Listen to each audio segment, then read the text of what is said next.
actually do want to talk about Canadian immigration to the United States. Also, the tariffs that are currently affecting the relationship between the U.S. and Canada specifically. But I think that is a... Do you want to open with that? Yeah. I want to talk about this. I'm interested in it right now. I want to talk to you. I want to hear your thoughts. Okay, well, I think to just like set the backdrop, because I think a lot of people know that there are tariffs that have been put in place or had been threatened for a while as like Trump was approaching. I think it's worth getting saying into his presidency, right? By the time this airs, they could be gone. It seems which is tomorrow. By the way, day-to-day news. So we're filming this. We're filming this on March 5th. A Wednesday, and it should be coming out on the Thursday right after. And already in the past 3 days, there's been like daily updates and changes. So leading up to this point, there was the threats of tariffs like incoming. Trump gets into office, passes a 20 or through executive order, imposes 25% tariffs on Canada and Mexico. Yeah. And then almost immediately paused these tariffs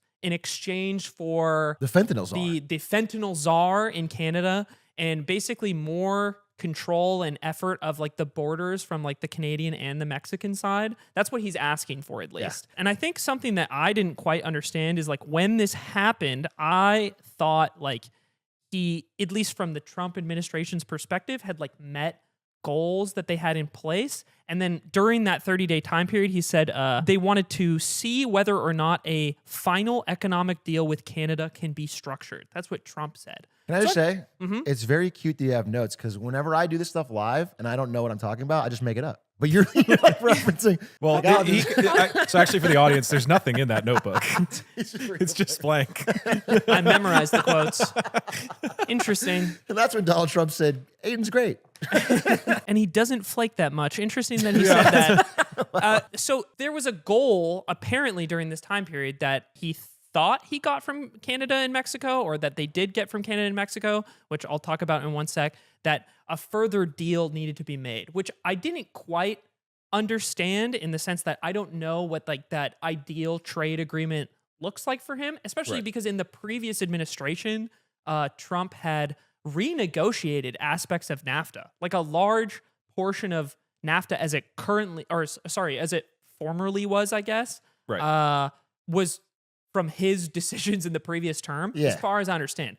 Anyway, this Canada puts in place this like quote fentanyl czar in which I had seen people saying that this was part of a plan that Canada already had in place, or like people were saying that Canada was only taking actions that it was intent on doing already, which might be the case. My understanding is that this pushed it forward a bit, and they did pick a fentanyl czar. Yeah, I mean, so timeline everyone's not doing. He's like, he asked for tariffs, right? And then there's 30 days. Or it starts out, and then immediately before it happens, Canada says we're going to have more guards on the border and a fentanyl czar. Yeah. And then Mexico says the same thing. We're going to have and then more guards. similar from Mexico, I think Mexico actually did more. Something that I didn't know is like part of this, Mexico sent 29 drug lords into U.S. custody from Mexican custody extradited in an effort to extradited people in an effort to like appease tariffs being frozen. That's what, his messaging has been all over the place, which is initially it's this is for fentanyl, and now it's for economic disparity. And then I saw a quote yesterday, which is that nobody really knows what he wants, so there isn't anything they can do to like it's not clear. That's my big issue. That's been the latest. That is the latest like update to this and story, that's right? Brendan's only issue with Trump. His only issue. You've been really pro Trump. You've been really pro Trump. Hat is coming on especially too. in private. Especially in private. When you're away, when you're away from your platform. To you later.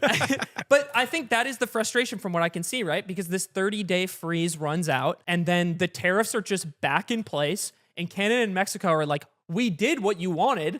Why are they back? Yeah. And then the tariffs, apparently there's an exception. There's a 10% instead of 25% tariff on energy, specifically Canadian energy exports. Yeah. And They're gonna exempt the cars too, right? And then today, that was the update today, is that the auto exports or the auto industry gets like a carve out now. And so that's the thing. It changes every morning. The Canadians and the Mexicans seem very frustrated that the goalposts continue to be shifted, much like me in an argument. And I'm kind of, that's the kind of the introduction to this topic, is that's what's going on with the tariffs. I think it seems crazy inconsistent. I don't fully understand what the goals are. Here's the deal. Zoom out. Tariffs are problematic, right? This is like a weird thing. It's not consistent. But like for Canadians, it seems like the bigger issue is that all of these tariffs seem to be in service of turning the country into the 51st state. He keeps talking about that and like in a less and less joking way. Yeah. So I'm really interested because I don't talk to a lot of Canadians because they're gross and they disgust me. But I would love to hear, like, do you have a Canadian POV on like what that means? Wait, remind me, and I guess everybody watching. Yeah. You born in Canada, came here. I am a Canadian immigrant to the U.S. I was born in Canada. I grew up in Canada when I was young. I moved around a bunch when I was really young to the UK, back to Canada, to the U.S., back to Canada.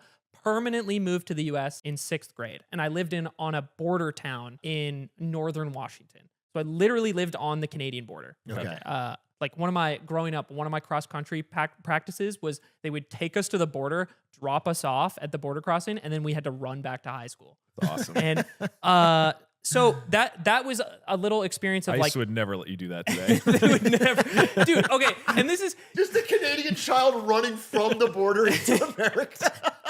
You know what's funny? Is so like when people talk about like border security and things like that right now, I always joke about what the Canadian border is actually like growing up because I'm not kidding. The border in Canada, like the border between Canada and the US, and like where I grew up, it's a ditch about the width of this table.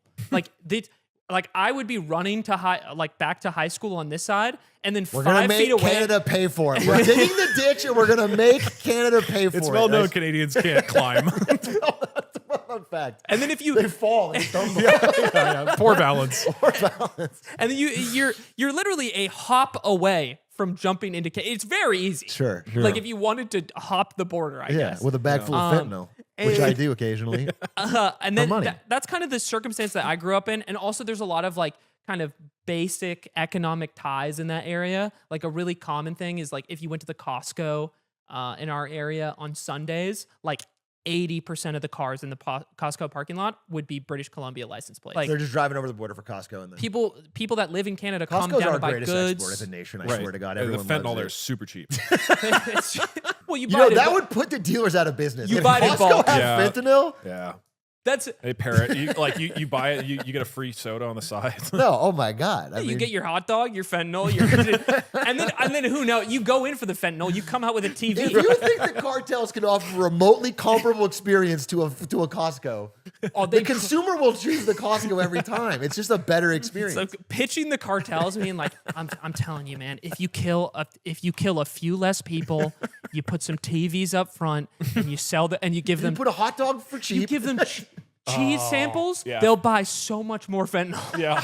You give them fentanyl samples, they'll buy so much more fentanyl. the Costco fentanyl sample. Woo! Whoa.